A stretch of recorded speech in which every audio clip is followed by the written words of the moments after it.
আপনি যখন চেয়ারম্যান ছিলেন আপনি এর আভাসটা পাননি? আপনার কাছে অনুরোধ অনুযোগ আসেনি চাকরি করে দেওয়ার? তখনকার শিক্ষামন্ত্রী ছিলেন অধ্যাপক ব্রাত্য বসু, তার সঙ্গে আমার কোনো গন্ডগোল হয়নি, কোনো ছিল না। কিন্তু দলের যে সমস্ত পদাধিকারী ছিল, ধরুন নাম্বার 2 যদি বলে তুমি ছেড়ে দাও, তাহলে বাধ্য হয়ে আমাকে ছেড়ে দিতে। নাম্বার 2 মানে কি সে সময় পার্থ চট্টোপাধ্যায়? কিন্তু আপনি এই প্রশ্ন কি কখনো করেছেন যে পার্থ চট্টোপাধ্যায়ও যদি আপনাকে এটা ডেকে বলে, মানে আপনি তো ওদের মন জুগিয়ে চলতে পারলেন না কেন? কিন্তু যে মুখ্যমন্ত্রী আপনাকে ডেকে বললো আপনি স্বাধীনভাবে স্বতন্ত্রভাবে কাজ করুন, সে মুখ্যমন্ত্রীর কাছে যাওয়ার প্রয়োজন অনুভব করলেন? আপনার অবশ্য আমাকে বলেছিলেন, যেটা আমার মনে আছে, এত দীর্ঘদিনের ব্যাপার, উনি বলেছিলেন আপনি যদি চেয়ারম্যানটা ছেড়েও দেন তাহলে অন্য কোনো দায়িত্ব আপনি নেন।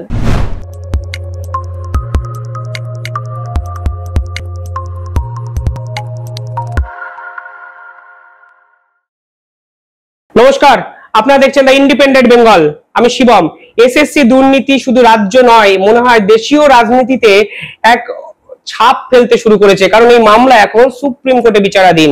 কিন্তু এসএসসি দুর্নীতি, এসএসসি চেয়ারম্যানদের ভূমিকা ধাপে ধাপে আলোচনা করতে গিয়ে উঠে আসছে একাধিক তথ্য। আজ আমি এসে পৌঁছেছি তৃণমূল জমানার প্রথম এসএসসি চেয়ারম্যান চিত্তরঞ্জন মণ্ডলের কাছে। স্যার, প্রথমে দ্য ইন্ডিপেন্ডেন্ট বেঙ্গলে আপনাকে স্বাগত। এবং এসএসসি চেয়ারম্যান এই পোস্টটা বর্তমানে অযোগ্য যোগ্য, এই চাকরি প্রার্থীরা ঠিকঠাক ভাবে দেখছে না।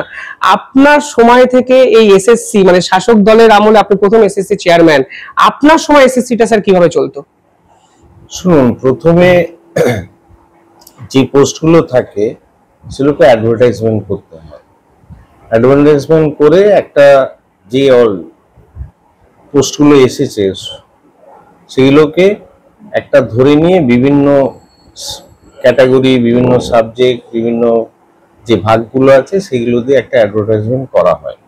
তার একটা নির্দিষ্ট নাম্বার থাকে, কিন্তু পরবর্তীকালে সেটা বেড়ে যায়, বাড়ানো হয়, এবং বিশেষ করে ইন্টারভিউয়ের আগে টোটাল নাম্বারটা ফিক্স করে দেওয়া হয়। তারপরে ইন্টারভিউটা হয়, তারপর রেজাল্ট বেরোয়, বেরিয়ে তারপর হয়ে যায়। সাধারণভাবে কনভেনশন হচ্ছে যে কতগুলো পোস্ট আছে সেটা কিন্তু ইন্টারভিউয়ের আগেই বলে দিতে হবে। আগে লিখিত পরীক্ষা কমপ্লিট হয়ে যাওয়ার পর সেটা বলে দিতে হবে। তারপরে সাধারণভাবে কনভেনশন হলো যে আর পোস্ট বাড়ানো যায় না, এইভাবেই চলে। কিন্তু পরবর্তীকালে তো অন্যরকম কিছু আমরা দেখছি এই ব্যাপার। এখন তারপরে আমার পরে অনেক চেয়ারম্যান চেঞ্জ হয়েছেন, অনেক কিছু হয়েছে, এবং আমি ছেড়েছি 13 সালের অক্টোবর মাসের শেষের দিকে। তারপরে ঠিক আমি সিকোয়েন্সটা, কে কে এসছেন, কোথায় এসছেন, কি হচ্ছেন, সে খুব একটা খবর আমি রাখতে পারিনি। সেই জন্য ডিটেলসে তার পরবর্তীকালে কি হয়েছে সেটা আমি বলতে পারবো না।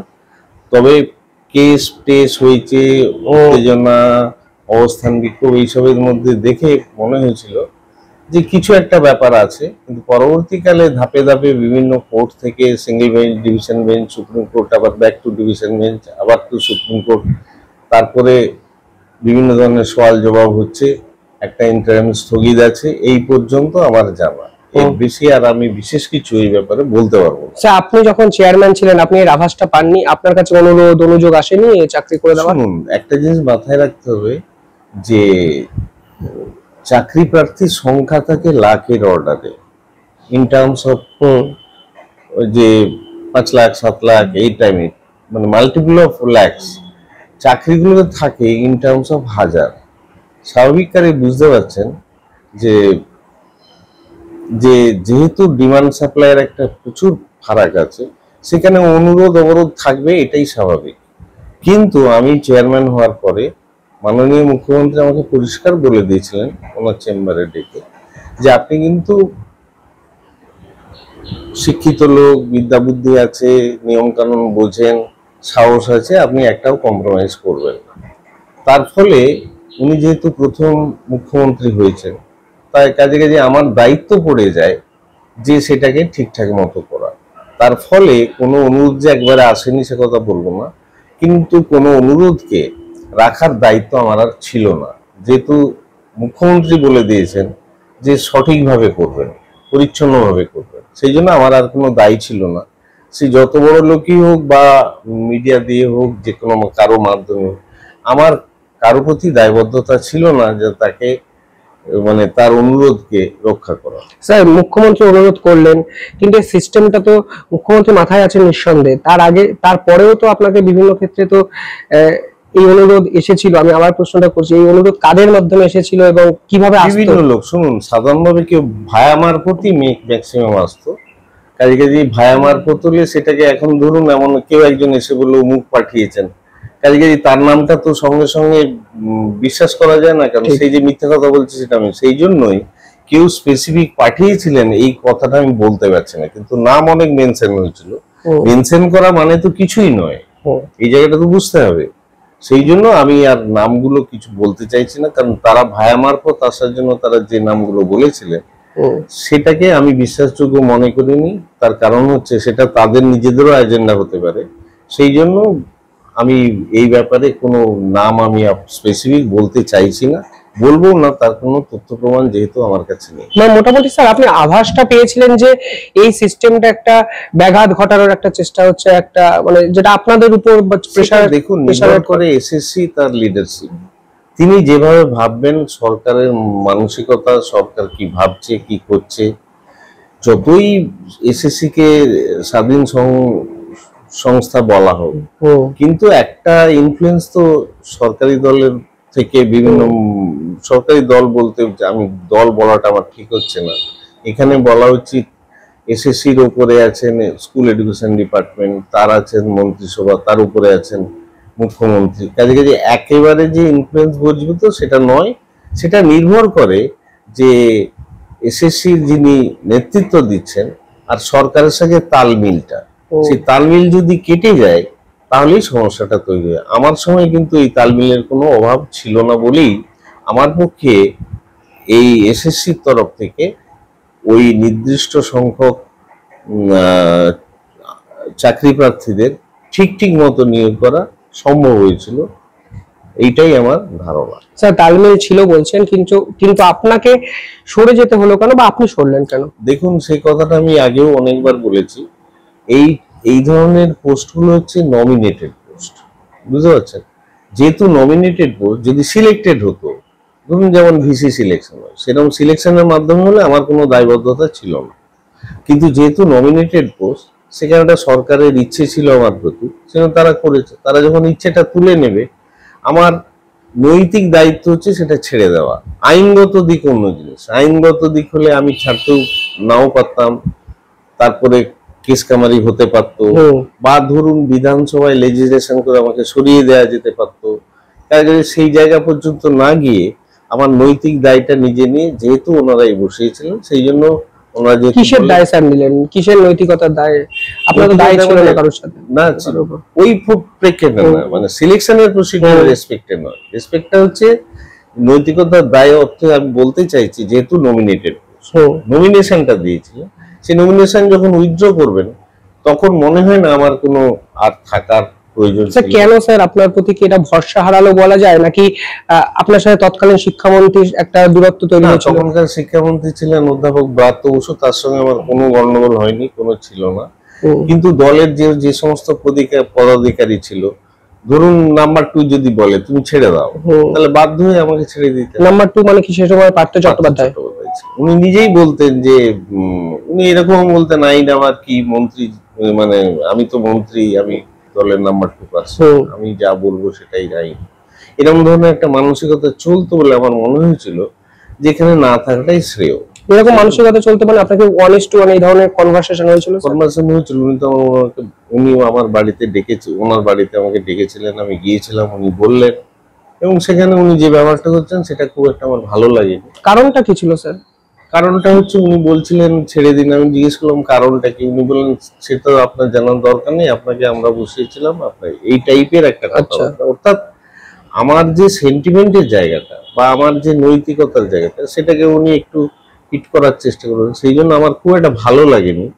সেই কারণে সব যে অবস্থাটা সৃষ্টি হয়েছিল সব মাধ্যমে আমি ছেড়ে দিয়েছি। স্যার, সে সময় শিক্ষামন্ত্রী ছিলেন ব্রাত্য বসু, অথচ পার্থ চট্টোপাধ্যায় শিক্ষামন্ত্রী ছিলেন না। উনি ওনার বাড়িতে, নাকতলার বাড়িতে সম্ভবত ডেকে আপনাকে এই কথাগুলো বলছেন। এই বিষয়টা আপনি কিভাবে দেখলেন? আমি যেমন দেখছি, শুনুন, প্রথম কথা হচ্ছে যে খানিকটা মন্ত্রিসভা তো খানিকটা দলের চিন্তা ভাবনার উপর একটা রিফ্লেকশন থাকে, ডাইরেক্ট থাকে সেটা বলছি না, একটা ইনডাইরেক্ট রিফ্লেকশন থাকে। আমিও যেহেতু রাজনীতিটা করতাম তখন তৃণমূলে 98 সালে ছিলাম, 98 সাল থেকে যুক্ত ছিলাম এবং আমি একটা সময় শিক্ষা সেলের রাজ্য সভাপতি হয়েছিলাম। কাজে আমি দলের ভেতরকার স্ট্রাকচারটা জানতাম, কিভাবে চলে সেটা জানতাম, কাজে কিভাবে চলে সেটা আমি জানতাম। এইসব জানার পরে আমার যা মনে হয়েছিল সার্কামস্ট্যান্সিয়াল সিচুয়েশনটা দেখে যে আমার সরে যাওয়াটাই শ্রেয় এবং উচিত। এবং যেহেতু আমি দলের শৃঙ্খলা মানি, দায়িত্বও এসে যায়। আমি যেমন চেয়ারম্যান ছিলাম সেই সময় একইভাবে, যদিও আমি চেয়ারম্যান থাকাকালীন কখনো রাজনৈতিক মন্ত্রে আমি যাইনি, কোনো রাজনৈতিক কাজকর্ম করিনি, সেটাও কিন্তু নৈতিকতার দায়। যেহেতু আমি চেয়ারম্যান আমি যেতে পারি, আমি কখনো যাইও নি, কোনো মিটিংয়ে ছিলামও না চেয়ারম্যান হওয়ার পর থেকে। কাজে নৈতিকতা যদি আবার আপনার খুব শক্তিশালী হয় তখন কিন্তু অনেক বাধ্যকতা আপনার নিজের মধ্যেই তৈরি হয়ে যায়। সেই বাধ্যকতা থেকেই কিন্তু আমি ছেড়ে দিয়েছি। স্যার আপনি তৃণমূল করতেন, শিক্ষা সেলের ছিলেন, একটা সদস্য ছিলেন গুরুত্বপূর্ণ, কিন্তু আপনি এই প্রশ্ন কি কখনো করেছেন যে পার্থ চট্টোপাধ্যায়ও যদি আপনাকে এটা ডেকে বলে, মানে আপনি তো ওদের মন জুগিয়ে চলতে পারলেন না, কেন? এই প্রশ্নটা কি আপনি নিজের মধ্যে করেছেন, কি পারলেন না করতে? আমি নিজের মধ্যে যেটা করেছিলাম, মনে হচ্ছিল হয়তো আমি আমার কাজকর্ম ওনাদের পছন্দ হচ্ছে না, বা ওই কাজকর্ম ওইভাবে চাইছেন না, বা অন্য কোনো গতিতে চলুক বা কোনো ডিরেকশনে চলুক এটা হয়তো চাইছে। সেগুলো তো এক্সপ্লিসিটলি বলা যাবে না, কারণ তার কোনো প্রমাণ নেই। সবকিছুই মানে there is a line between two lines, একটা কথা আছে, সেইরকম একটা জিনিসটা আমি রিড করতে পারতাম, সেই জন্য আমি ছেড়ে দিই। অনেক মাঝে অনেক গ্রে ম্যাটার ধোঁয়াশা ছিল স্যার, ধোঁয়াশা সবসময় থাকে। কিন্তু স্যার কিন্তু যে মুখ্যমন্ত্রী আপনাকে ডেকে বললো আপনি স্বাধীনভাবে স্বতন্ত্রভাবে কাজ করুন, সেই মুখ্যমন্ত্রীর কাছে যাওয়ার প্রয়োজন অনুভব করলেন না? আমি করেছিলাম, চেষ্টাও করেছিলাম, কিন্তু যে কেন কারো তিনি তখন সবে মুখ্যমন্ত্রী হয়েছেন তো বিভিন্ন কাজে ব্যস্ত ছিলেন। আমি চেষ্টাও করেছিলাম তাকে জানাতে, কিন্তু যে কোনো কারণেই হোক সেটা হয়ে ওঠে। তারপরে শিক্ষামন্ত্রী, তৎকালীন শিক্ষামন্ত্রী ব্রাত্য বসু যোগাযোগ করেছিলেন আপনার সঙ্গে, জানার চেষ্টা করেছিলেন আপনার অভিমানের? অবশ্য আমাকে বলেছিলেন, যেটা আমার মনে আছে, এত দীর্ঘদিনের ব্যাপার, উনি বলেছিলেন আপনি যদি চেয়ারম্যানটা ছেড়েও দেন তাহলে অন্য কোনো দায়িত্ব আপনি নেন। আমি বলেছিলাম না, আমি কোনো দায়িত্ব নিতে চাই, নমিনেটেড কোনো পোস্টে আমি আর যেতে চাই। তারপর থেকে স্যার 2014-16 এই বিষয়গুলো আমাদের সামনে আসতে শুরু করলো। স্যার ওএমআর শিট এসএসসি রাখতে পারলো না কেন, এই প্রশ্ন আসছে। নাইসা অনেক তথ্য এখানে আমাদের সামনে এসছে। স্যার এক্স্যাক্টলি ওএমআর শিট রাখার নিয়ম এসএসসির কি? সাধারণভাবে এই ধরনের পরীক্ষা আরটিআই এর যা নিয়ম কানুন আছে তাতে মোটামুটি 10 থেকে 12 বছর রাখতে হয়, কারণ এইসব কন্ট্রোভার্সি কেস হয়, সেই জন্য সতর্কতা অবলম্বনের জন্য এই জিনিসগুলো এতদিন রাখা হয়, যাতে করে জাস্টিফিকেশনটা দেওয়া যায় যে তারা যে সিলেকশনটা করেছে তার যৌক্তিকতাটা মেলবে এবং সেটা প্রমাণ দেওয়া যায়, সেই জন্যই রাখতে হয়। এখন ওনারা কেন রাখেননি, কেন পুড়িয়ে দিয়েছেন, সেই উত্তর তো আমি দিতে পারবো না, সেটা তো আদালত বলবে। স্যার স্ক্যান কপি রাখার নিয়ম ওএমআর শিটের বা কম্পিউটারে কি আপনি মনে করেন কোথাও না কোথাও একটা ডুপ্লিকেট কপি থাকা উচিত? দেখুন, যেভাবে সিস্টেম, একটা জিনিস বলে রাখি, সেটা হচ্ছে এসএসসির মধ্যে যে কম্পিউটার সিস্টেম আছে, আইবিএম এর একটা কম্পিউটার সিস্টেম, সফটওয়্যার হার্ডওয়্যার স্পেশালিস্টরা এমপ্লয়েড আছেন। কাজে সেখানে আমার আমলে কিন্তু আমি আউটসোর্স করিনি, এসএসসিতেই ইভ্যালুয়েশনটা করেছে, ভাবে আউটসোর্স কেনা হয়েছিল। এটা বামামল থেকেই এই মেশিনগুলো বা সফটওয়্যারগুলো কেনা হয়েছিল।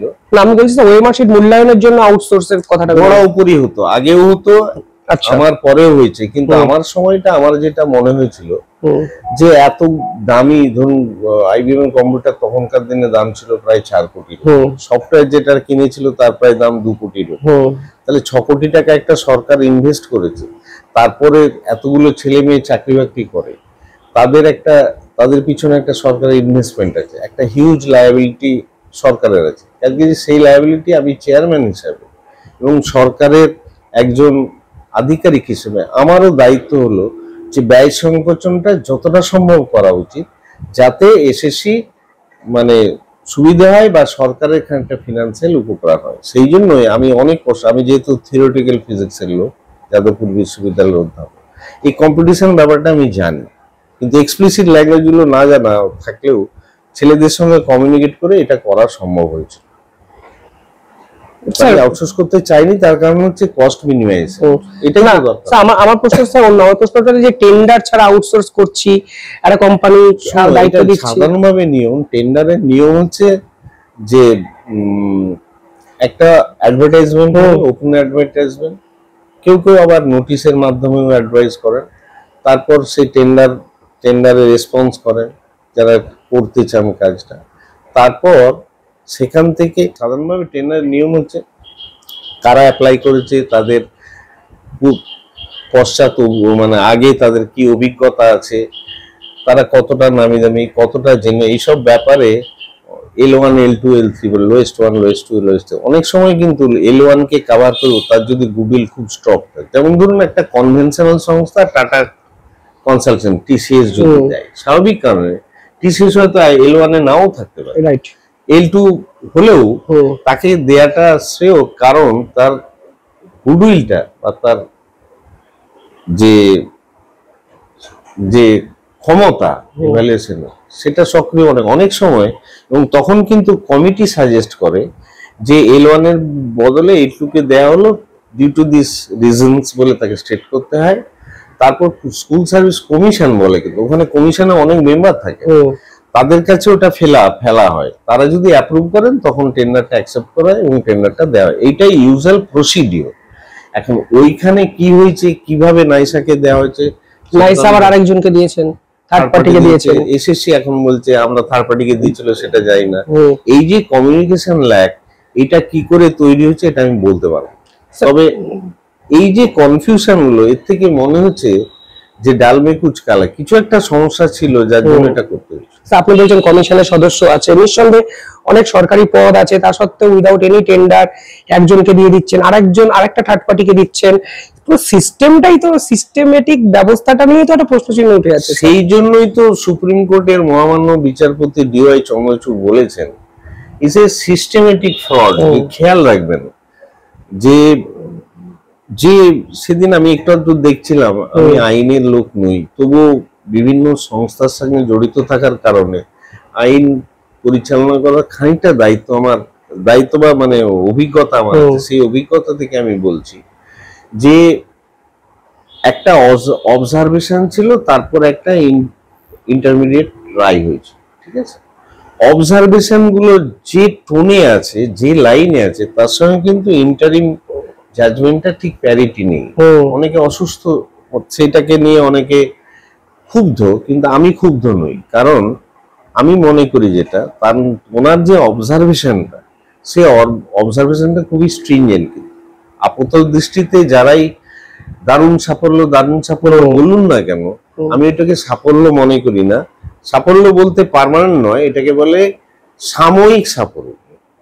সেটা কিন্তু বিচার হবে সেই 16 জুলাই, কিন্তু ডাইরেকশন অফ যে বিচার ব্যবস্থাটার মধ্যে DY চন্দ্রচূড় যে ইন্ডিকেশনটা দিয়ে রেখেছেন, সেটা থেকে আমার মনে হচ্ছে উনি চাইছেন যে যোগ্য ব্যক্তিগুলোকে সত্যিই আমি বের করব, তাদেরকে পানিশমেন্ট আমি দিতে চাই না।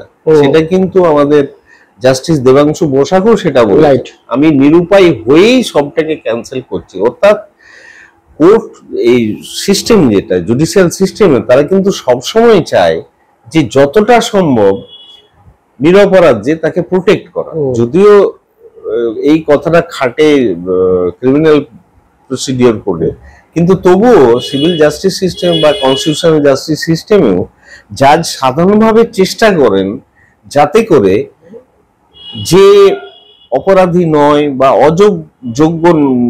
যোগ্য তাদেরকে শাস্তি দেওয়ার তারা যতটা সম্ভব চেষ্টা করেন যে রিলিফ দিতে। সেই চেষ্টাটা কিন্তু আমি জাস্টিস দেবাংশু বসাকে ইয়েতেও শেষ পর্যন্ত চেষ্টা করেছেন এস্টাবলিশ করার, বারবার SSC কে রিকোয়েস্ট করেছেন, কিন্তু কোঅপারেশন না পাওয়ার জন্য উনি বাধ্য হয়ে এটা করেছেন। SSC এক একটা বেঞ্চে এক এক রকম স্ট্যান্ড নিয়েছেন। সিঙ্গেল বেঞ্চ, ডিভিশন বেঞ্চে তারা ওএমআর শিট দিতে পারেননি, ডিফারেন্ট করতে পারেননি, সেগ্রিগেট করতে পারেননি। সুপ্রিম কোর্টে হঠাৎ করে বলছেন তারা তালিকা প্রস্তুত করে দেবেন। SSC কি এই মুহূর্তে সত্যি তালিকা প্রস্তুত করে দিতে পারে? আপনার কি মনে হয়? যদি পারে তাহলে এতদিন কেন পারলো না? আমি একটা জিনিস মনে করি, আমার যেটা মনে হয়েছে ভুল হতে পারে, সেটা ভুল প্রমাণ করলে আমি খুশি হব। যেহেতু বিভিন্ন সময়ে বিভিন্ন স্ট্যান্ড গুলো ছিল, যেমন ধরুন সিঙ্গল বেঞ্চ ডিভিশন হচ্ছে অল্প বিস্তর খবর রাখার পরে বলছি, ওনারা কিন্তু স্বীকারই করেননি যে কোন ধরনের ইয়ে আছে। তার পরবর্তীকালে দেবাংশু বসাকের সামনে বলছেন 5,000-এর মতো আছে। তারপরে সুপ্রিম কোর্টে যেটা শুনলাম, এটা আমি কনফার্ম করতে পারি 8,000 সামথিং আছে। তাহলে এই যে ভেরিয়েশন, আমার যেটা মনে হয়েছে, হয়তো ভুল হতে পারে, এসএসসি চাইছে যে যতটা ড্যামেজ আছে তাকে মিনিমাইজ করতে, এটাই আমার মনে হচ্ছে। সেই করতে গিয়ে তো যোগ্যদেরও পাঠার বলির মতো ট্রিট করা হয়ে যাচ্ছে, সেটাই আমার কাছে খারাপ লেগেছে। কারণ কিছু কিছু প্রার্থী যারা চাকরি প্রার্থী ছিলেন বা চাকরি করছেন, তারা যে সমস্ত লেখাপড়ার তাদের মান অনেক আছে, অনেক সাবজেক্ট আছে যেখানে তারা বড় উপর ভালো ফল করে গেছেন পরীক্ষায়, পিএইচডি করেছেন, কেউ কেউ পোস্ট ডকেও অ্যাপ্লাই করেছেন। এই ধরনের ছেলেমেয়েরা তাদের তো সাধারণভাবে প্রথম চাকরিটা হচ্ছে কলেজে, সেটা ছেড়ে দিয়েও তারা স্কুলে জয়েন করেছেন। এইরকম ধরনের শিক্ষক আসলে তো শিক্ষা ব্যবস্থাটা অনেক উন্নত হয়ে যাবে, এ ব্যাপারে কোনো সন্দেহ নেই। কারণ আমি মনে বিশ্বাস করি, এবং অনেকেই আমার সাথে একমত হবেন, যে West Bengal is the power house of human resource. এটা আমি মনে প্রাণে বিশ্বাস করি। কিন্তু দুঃখের বিষয়, যতগুলো সরকার স্বাধীনতার পরে এসেছে, কেউই সেই জায়গাটা এক্সপ্লোর করার চেষ্টা করেননি। এটা কেন আমি বলছি, তার কারণ হচ্ছে অর্থনীতি উন্নতির জন্য আপনার হয় ইন্ডাস্ট্রিয়াল ডেভেলপমেন্ট করতে হবে, বা ধরুন চাকরি বাকরি ক্রিয়েট করতে হবে, বা অন্য কিছু রিসোর্স আছে কিনা। এবং পশ্চিমবাংলার সেই রিসোর্সটাই হচ্ছে হিউম্যান রিসোর্স। সেই এক্সপ্লোরটা কিন্তু আগে করা হয়নি, এখনো হচ্ছে না। প্র্যাকটিক্যালি আমার সময়ে আমি যেটা চেষ্টা করেছিলাম, এই যদি আমরা এই ঠিক মতো পথে যেতে পারি, তাহলে যেটা হবে সেটা হচ্ছে যে ভালো ভালো টিচার রিক্রুট করলে যেটা হবে সেটা হচ্ছে যে শিক্ষা ব্যবস্থাটা উন্নত মানের হবে এবং শিক্ষার মানটা বাড়বে। আরো একটা জায়গা আছে, সেটা আমি বলি। আমার যে ঠিক মতো করার পিছনে যে একটা কারণ থাকতে হবে, কোনো একটা ড্রাইভ থাকতে হবে। সেই ড্রাইভটা ছিল এক, যে ওয়েস্ট বেঙ্গল যেহেতু power house of human resource, সেটাকে এক্সপ্লোর করা, শিক্ষার মানটা তুলে নেওয়া। দ্বিতীয় যে কারণটা ছিল, সেটা আমার কাছে ছিল সোশ্যাল ম্যানেজমেন্ট। সেটা কি না, যেমন ধরুন ধরুন লাখে ডিমান্ড, হাজারে তার সাপ্লাই। কাজেই 1,000 ছেলে যদি চাকরি পায়, 99,000 ছেলেকে ফিরতে হবে। কাজেই তার একটা ব্যর্থতার জন্য দুঃখ তার হবেই। কারণ আপনি তো চেষ্টা, আপনি যত সতী হন, 1 লাখ পোস্ট থাকলে 1 লক্ষ কিন্তু চাকরি দিতে পারবেন না। 99 যে খালি হাতেই বেরোবে, আপনি সহানুভূতিশীল হতে পারেন, দিতে পারবেন না। কিন্তু সেটা যেটা হবে, তাতে যদি দেখে বেস্ট অফ দ্য লট চাকরি পেয়েছে, বাকি যে 99,000 তারা দুঃখ হবে তাদের না পাওয়ার জন্য, কিন্তু তাদের মধ্যে কোনো ক্ষোভ তৈরি হবে। এই সোশ্যাল ম্যানেজমেন্টটাও হবে, অর্থাৎ এক ঢিলে 2 পাখি মারা যাবে। একদিকে বা তারা ভাববে যারা পায়নি, যে আমি যদি ভালো করে পড়াশোনা করি তাহলে আমি পেতে পারি, তার মধ্যে একটা আশার সঞ্চার হবে। তার ফলে ক্ষোভটা হবে না, বরং একটা পজিটিভ ডেফিনিট অ্যাপ্রোচ সোসাইটিতে শিক্ষিত কম বয়সী ছেলে মেয়েদের হাতে মনে মনে থাকবে। এই দুটোর কারণেই আমার একটা দারুণ উৎসাহ ছিল বা ইচ্ছা ছিল, বা আমি এই কথা অনেককে বলেও ছিলাম, যে this is the motivation behind which আমি এই জাজটাকে যতটা সম্ভব ট্রান্সপারেন্ট এবং সেলফ কনসিস্টেন্ট করার চেষ্টাটা আমি করেছি। স্যার, কিন্তু আপনি করার চেষ্টা করেছেন, আমি যদি ধরেও নিই 8,500 ওএমআর শিট জালিয়াতি হয়েছে। 8,500 ওএমআর শিট জালিয়াতি তো একজনের পক্ষে সম্ভব নয়, একটা অনেক জনের একটা সমষ্টিগত একটা ফলাফল। ফলে আপনার ওই ছেড়ে যাওয়া এসএসসি, আজকে কতজন করাপ্টেড মানুষ একসঙ্গে বসে আছেন। কারণ চন্দ্রচূড় এই প্রশ্ন তুলছেন, সরকারি চাকরির উপর যদি মানুষের ভরসা হারিয়ে যায়, ফলে সামাজিক একটা কোলাপস হতে পারেন। সেইটা আপনার ভাবলে কেমন লাগে? সেটাই তো বলছি আমি, সেইটাই তো আমার উদ্দেশ্য। মানে এবং ওই মানুষগুলোর সঙ্গে তো আপনিও কাজ করেছেন এই সিস্টেমে। হ্যাঁ, আমি কাজ করেছিলাম, তারা তো আমার সঙ্গে কোনো অসহযোগিতা করেনি। তারা যদি, শুনুন, চেয়ারম্যান তো আর ইভালুয়েট করবে না, তারা যদি সহযোগিতা না করে, আমি তাদের মধ্যে একটা পজিটিভ একটা কথা বলি, যারা ওই সব সফটওয়্যার হার্ডওয়্যার স্পেশালিস্ট বা অন্যান্য স্কুল সার্ভিস কমিশনের চাকরি করতেন, তারা সবই বাম আমলের রিক্রুটমেন্ট। তাদের একটা আশঙ্কা ছিল যে এই নতুন সরকার এসে আমাদেরকে তাড়িয়ে দেবে। আমি কিন্তু সেটা করিনি, কারণ আমার যেটা মনে হয়েছে এরা চাকরি যেখান থেকেই পাক না কেন কারো পেটে লাথি মারাটা উচিত নয়, এটা আমার মনে হয়েছে। আমি চেষ্টা করেছিলাম রাজনীতির জায়গাটা কর্মস্থলে সেইভাবেই আমি তাদের মোটিভেট করেছি। এবং আপনাকে খুব আনন্দের সঙ্গে বলি, তারা অনেকেই বলেছিল যে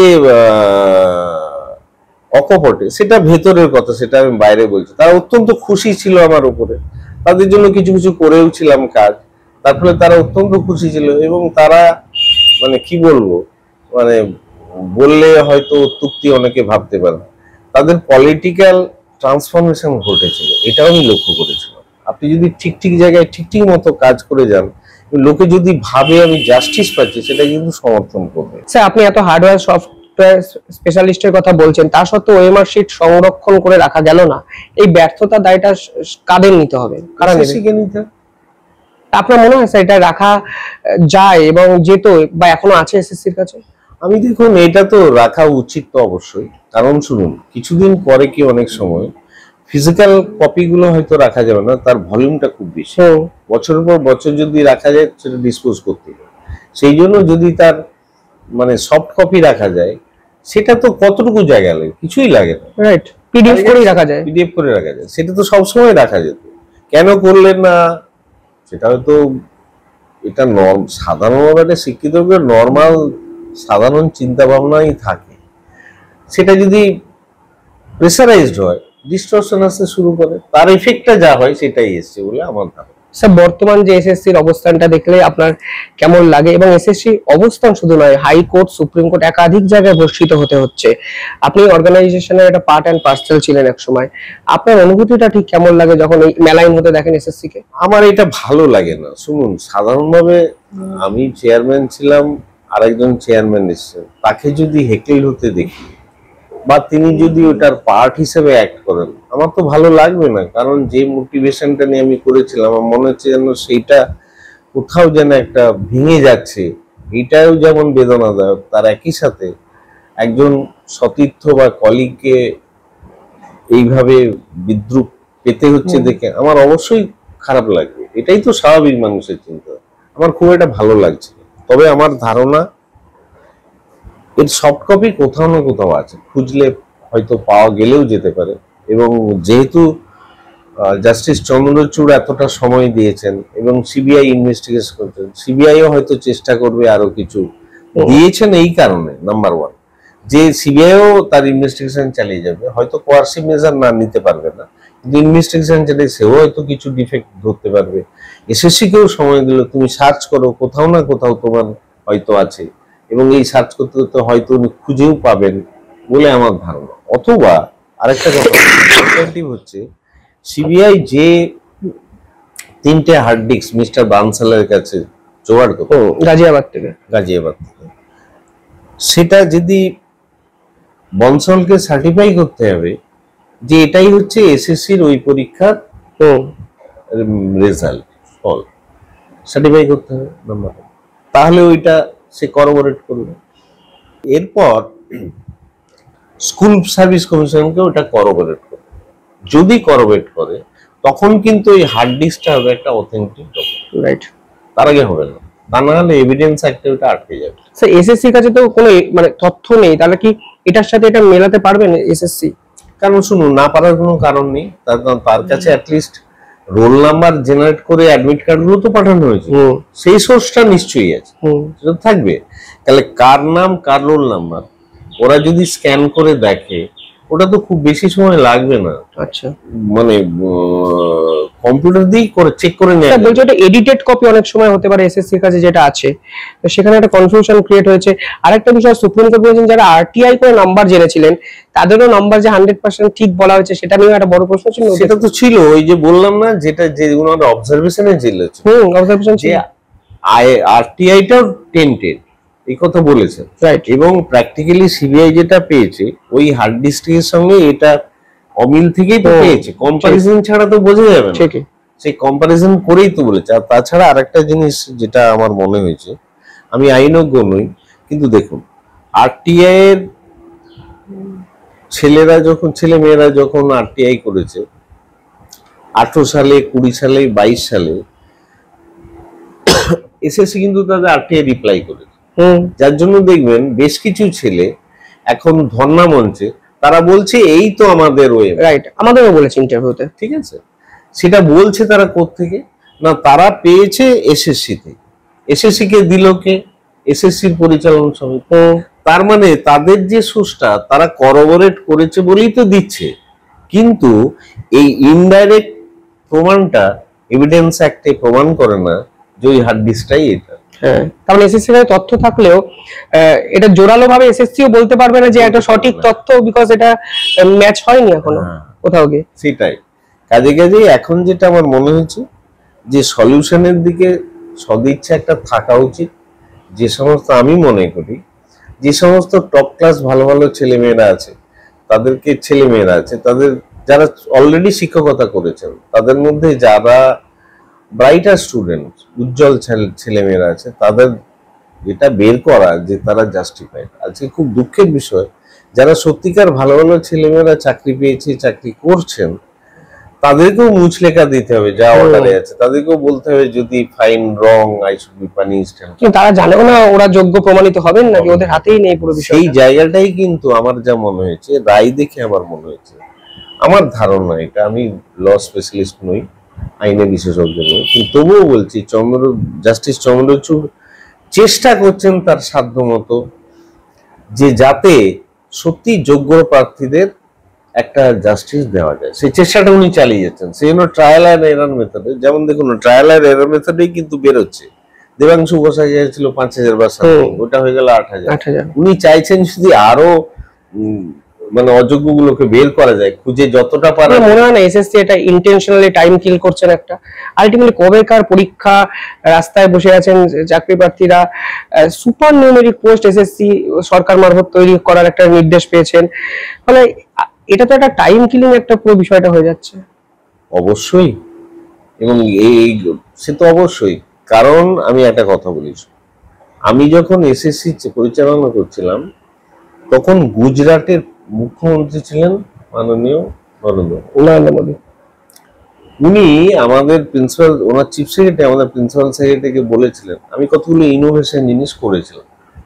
একটা হচ্ছে নাম্বার 1 ট্রান্সপারেন্সির জন্য, আর একটা হচ্ছে বেটার ডেভেলপমেন্টের জন্য, দুটো পার্ট ছিল। সেগুলো ডিটেলসে বলছি না, সে অনেক সময় চলে যাবে, আপনারও টাইম নেই, আমি বলবো না।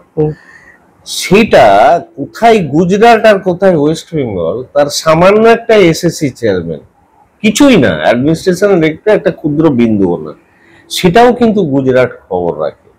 এবং ওখান থেকে আমাদের প্রিন্সিপাল স্যারকে বলেছিলেন, সেটা ঠিক পুজোর আগে বলেছিলেন, উনি কতগুলো সাংঘাতিক ইনোভেশন করেছেন, ওইগুলো আমরা ওনাকে নিয়ে আসবো, ওনার কাছে আমরা ট্রেনিং দেবো, ওনার যাতায়াত ফেয়ার দেবো, টিএ দিয়ে দেবো, সব দেবো, আমরা ওইটা শিখে নেব, নিয়ে আমাদের এখানে অ্যাপ্লাই করব। কিন্তু তারপরে পুজোর পরে আমি ছেড়ে দিলাম, তাই ওইটা মেটেরিয়ালাইজ করেনি। তার পরবর্তীকালে দেখলাম 14 সালে মে জুন মাসে যখন মাননীয় নরেন্দ্র মোদী প্রধানমন্ত্রী এলেন, এর আগে ছিল all India medical entrance examination, বা এরকমটাই হলো, নামটাকে উনি চেঞ্জ করে দিলেন নিট। এবং সবচেয়ে মজার ব্যাপার, এই যে মেথডোলজিটা আমরা করছিলাম তার একটু ভার্সন আরেকটু আপগ্রেড করে তিনি কিন্তু নিটটা চালাচ্ছে। আজকে দেখুন 10 বছর হয়ে গেল, এই কয়েকদিন আগে নিট 5 তারিখ হয়ে গেল। আজকে আগে দেখতেন যে মেডিকেল এক্সামিনেশনে, এন্ট্রান্স এক্সামিনেশন, কোয়ালিফিকেশন নিয়ে ঘুষ টুস নিয়ে প্রায় 1 মাস ধরে পাতার পর পাতা, কোটি 10 কোটি এইসব খবরগুলো থাকতো। এখন আছে? নেই। কেন না? অর্থাৎ আমি যেটা বলতে চাইছি, সদিচ্ছা, মাননীয় প্রধানমন্ত্রী নরেন্দ্র মোদীর সদিচ্ছা ছিল যে এটা ট্রান্সপারেন্ট হোক, সেই জন্য ইমপ্লিমেন্টেড হয়েছে। তার জন্য উনি তৈরি করেছেন ন্যাশনাল টেস্টিং এজেন্সি, সেই ফর্মুলেশন গুলো করেছেন। সেই জন্য আমি বলতে চাই, কোন রাজ্য বা কেন্দ্রের শাসন ব্যবস্থায় যারা শাসক থাকেন তার আনুষঙ্গিক যে সমস্ত প্রতিষ্ঠানগুলো আছে তাদের সবার যদি একটা সদিচ্ছা থাকে, কোনো সমস্যা এই সমস্যা নয় এবং স্বচ্ছভাবেই করা যায়, তাতে সাধারণভাবে সবাই সন্তুষ্ট হবেন, এটা আমার ধারণা, কারণ এক্সপিরিয়েন্স নিড। অবশ্যই সদিচ্ছা থাকলে, ইচ্ছা শক্তি থাকলে হয়তো স্বচ্ছতা একটা বিন্দুতে গিয়ে থাকে, মানে ইচ্ছা করলেই স্বচ্ছতার সাথে সবকিছু করা যায়, কিন্তু সদিচ্ছা কি ছিল? মনে হয় নয়। অন্তত স্বচ্ছতার প্রশ্নে সদিচ্ছা সব গুলিয়ে গোলারুটি টাইপের হয়ে গেছে। আপাতত সুপ্রিম কোর্টের বিচারপতিরা অবজারভেশনে একাধিক কথা বলেছেন, একটা অন্তর্বর্তীকালীন স্থগিতাদেশ দেওয়া গেছে, কিন্তু এটাই হয়তো শেষ নয়। এসএসসির মুখ পুড়ছে, যা দেখে অত্যন্ত ক্ষুব্ধ, দুঃখিত এসএসসির প্রাক্তন চেয়ারম্যান চিত্তরঞ্জন মণ্ডল। অসংখ্য ধন্যবাদ স্যার, ধন্যবাদ আপনাদেরও। কমেন্টে জানাবেন আপনাদের এসএসসি রিলেটেড কোনো প্রশ্ন থাকলে, আমরা সেই প্রশ্ন আরো একবার স্যারের কাছে এসে জিজ্ঞাসা করার চেষ্টা করব। অসংখ্য ধন্যবাদ স্যার। ধন্যবাদ।